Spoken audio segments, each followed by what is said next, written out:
Here's how to start a podcast in 2024 for beginners. We'll share everything from podcasting equipment to how to record a podcast, as well as some great podcasting tips along the way to help you get much more solid results fast. I'm going to walk through planning your podcast, how to name it, describe it, and more. Then we'll talk about the gear you need, and it might even be gear you already have, which is always nice when you're starting something new. Finally, we'll walk through how to plan, record, edit, and publish your first episodes. And if you only need part of this, jump ahead to any section using the chapters in the description of this video. And one question that always comes up is adding video to your podcast worth it or not? The tech we have now has made adding video so much easier, so I'll walk you through how to decide whether it's worth it or not for you and your show. So make sure you stay until the end for that. Let's start with planning your podcast. And the first step is to figure out who is your podcast for. One of the beautiful things about podcasts is that you can go for a much smaller niche audience. You don't have to try and be the next Marvel blockbuster movie. And I know we all want more listeners, right, to our show, whatever it happens to be. But a lot of times advertisers will pay more to reach a very specific small niche, even if the audience is smaller. And if the podcast is for your business like mine is, then you'll absolutely generate more leads for your specific business if you narrow down. And of course, once you know who you're talking to, it makes it much easier to plan the episode content. Next, if you haven't decided, are you going to do a solo show by yourself, a team show with a co-host or a sidekick, or an interview show, or maybe a combination? Each one of those formats has its own pros and cons and is more work or less work, depending on the way that you set it up. So before you decide on the wrong format, make sure you know exactly what you want to be doing going forward. We've linked to a video that runs through all of the pros and cons of this in the description of this video that you can watch next if you want to. Next, you need to choose a title for your podcast, and I'll tell you the best advice I could give is don't overthink it to death. There has never been a mediocre show with a great title that did amazingly well, and there's never been a great show with a mediocre title that didn't succeed because of the title. But a few things to consider. Make it easy to pronounce, not only for you as the host, but also so people can recommend it to other people, and make it easy to spell. I used to have a podcast with the word can't even say it now. Entrepreneurs in it, let alone spell it. I know how to spell it. I still get it wrong about 20% of the time. So you don't want someone that one of your listeners recommends to their friend, and then the friend goes and types it into one of the podcast apps and can't find it because of the spelling or anything like that, okay? Also, make it something unique. I had one client who came to me for help with their podcast, and I searched for the name of it, and 10 other podcasts with the same name came up, and none of them were hers. Hers wasn't even listed, so we're working on that. According to Spotify, on average, on Spotify for podcasters, the average show titles are 3 to 4 words and 15 to 20 characters long. Short names roll off the tongue, they're easy to remember, and more convenient to say out loud for you and for people recommending your show. You don't have to use the or podcast as part of your show name. Next, you'll need to write a show description. This doesn't have to be very long. In fact, I would argue that shorter is better. But have you ever looked up a show or you're browsing Netflix and you're reading the description to find out whether or not you want to watch it? Well, this is that for your podcast. So think about what you would say to your prospective listener, and also consider using phrases or words that they might search for if they were looking for a podcast, because those can help you come up in search in directories like Apple Podcasts. This is even more important if your show title doesn't have those words, okay? So if you have a time management podcast and the phrase time management is part of your title, great. If not, make sure those words are in your description. My show is called The 6 Ways. It's a show for entrepreneurs, and we cover all kinds of different topics for entrepreneurs. But again, the word business owner, entrepreneur, none of those are in the title. So I made sure to include those in the description. And if applicable, you may want to make sure to tell them why you're qualified to talk about whatever the subject is that you talk about in your podcast. You don't necessarily have to be an expert in that subject. You could just be really passionate about it. Like, I've loved talking about this for 10 years is all the expertise that you might need. Next step, you're going to need cover art for your podcast. This is a square graphic that should be 3,000 pixels by 3,000 pixels. You can design it in Canva or whatever graphics program you want, or probably find somebody online to make one for you really cheap. As of this recording, Canva has over 1,000 templates for podcast covers. If you can, put your face on it. People connect with faces, and make sure that your title is really big as you can make it work, because most of the time that people see your cover art, it's going to be, well, when it matters, it's going to be in the search results, and it's super tiny on the edge of a phone screen. So again, you want to make sure, even though you're making this 3000 by 3000 pixel thing, they can see it when it's, super tiny. It's time to talk gear. Now, assuming you have a computer to record your podcast into, there's only one other piece of equipment that you really need. And that, as you might have guessed, is a microphone.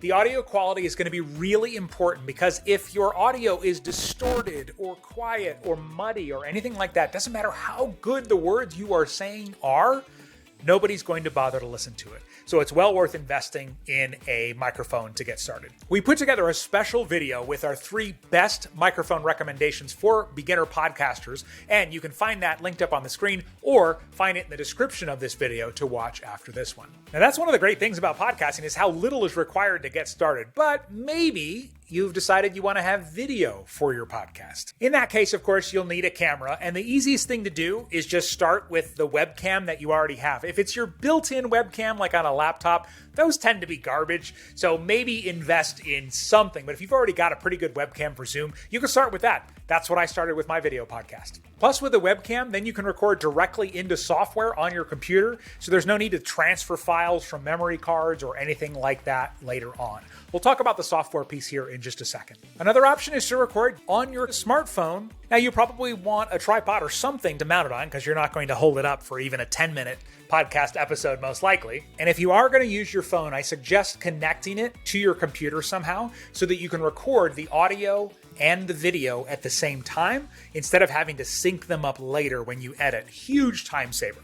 There is a great tool called Camo that will actually connect any smartphone pretty much to any computer.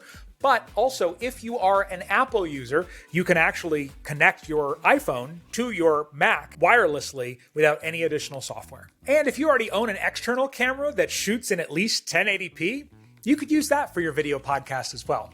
If you don't like your current gear though, and you want to get something else, we put together a video of our top 3 affordable cameras for video podcast, depending on your needs and price point, and we'll link to that on the screen as well as in the description of this video. And in the same spot, we'll also link to some lighting recommendations if you feel like you need lighting. Unlike an audio podcast, you can't exactly record a video podcast in the dark. People need to be able to see you, right?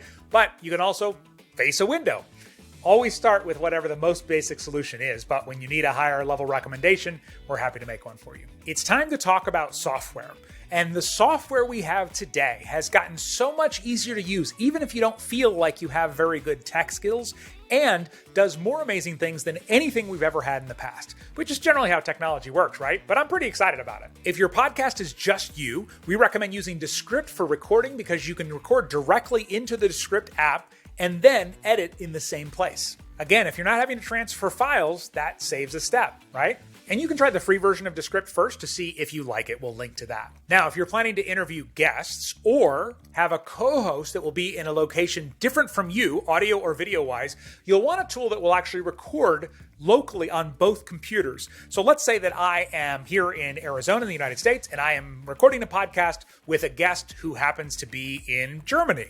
Well, it'll record on their computer and my computer and then upload it to the cloud and sync it up, which is a beautiful thing because then even if the internet gets really slow or drops out, you'll still have a quality recording of your episode at the end. StreamYard does this really well, as well as Riverside.fm. And if you're already using Descript for recording, it includes a tool called Squadcast, which also does this really well. All right, we're on to editing. Now, if you already have video editing software that you know and you love, great, fantastic.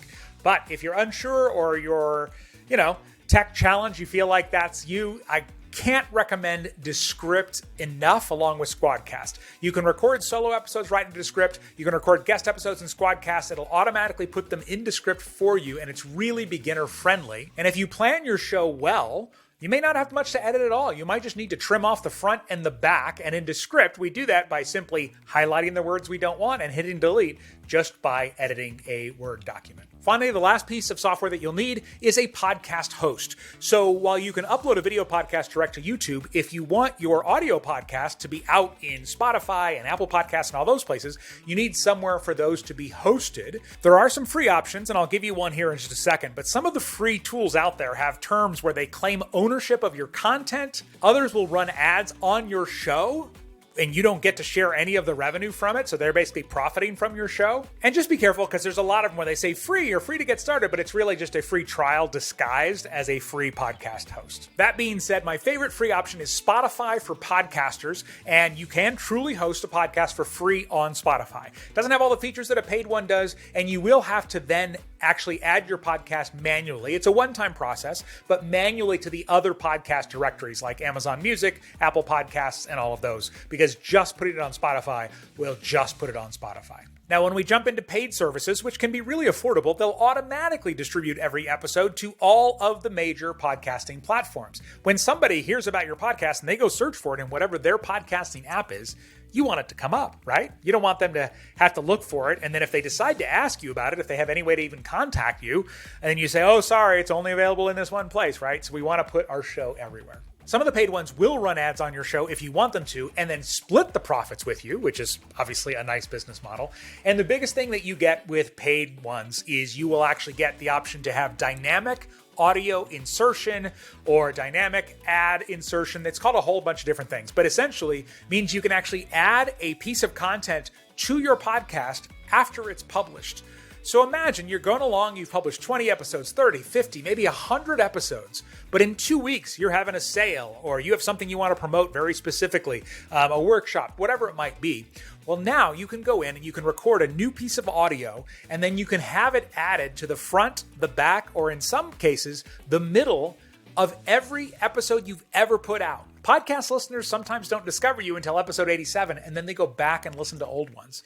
So this lets you promote stuff that is time sensitive, and then as soon as you have gotten to that point, the sale's over or whatever, you can pull it back out of all of those episodes. So if this podcast, especially if it's for your business, I highly recommend getting a host that has dynamic audio insertion. My favorite options for this are Buzzsprout, which is what I use for my podcast, has all the features that I just mentioned, and it's only $12 a month US, even if you only pay monthly. You don't have to have an annual contract. I don't think they even offer them. Now, if you're a little bit more advanced, you might want to look at Captivate.fm. It has more ways to use the dynamic audio insertion, as well as a built-in guest booking tool that will automatically add things like your guest social media platforms to the episode notes and stuff like that. As of this recording, that starts at $19 a month US if you want to look into that one. All right, once you get your episode or episodes recorded, it's time to publish, and you're going to follow the specific publishing directions depending on the platform that you signed up for. You can also put your podcast here on YouTube, and we've linked to a tutorial about how to do that on the screen or in the description below. Speaking of YouTube, is it worth adding video to your podcast, or is audio only enough?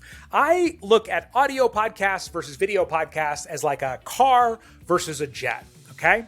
They'll both get you from LA to New York, but the jet is going to get you there way faster. The jet is also going to get you to Dubai and, London and, Shanghai and anywhere else you want to go. Again, all way, way faster. And I know that a video podcast means you have to be camera ready, but as I joke with my clients when they bring this up, I say, yes, you have to shower at least once a month so you look nice enough to record your 4 episodes in one sitting. With tools like Descript, editing a video podcast can take about the same amount of time as editing an audio podcast. I have a full video walking through my podcast editing workflow that we'll link up to down below. But most importantly, video allows your audience to feel like they trust you and know you better. This is essential for loyal listeners, especially if your show is for your business or if you want sponsors someday. And it gives you clips you can pull out from your full show and turn into all your social media content for YouTube, Facebook, Instagram, LinkedIn, TikTok, and more. So are you team audio or team video? Let us know in the comments. If you're thinking about doing a podcast, do it. The world of podcasting is amazing and it's only getting bigger. So to help you out, we've linked on screen to 2 more tutorials you might find helpful. One, the top 3 affordable cameras for video podcasts and the best podcasting microphone for beginners. There's also a link to my channel too, where I can help you market and grow your business with online content, including podcasts, social media, and even email marketing. And as always, there's a ton of resources and links in the description of this video to help you out. And I can't wait to see you in the next video.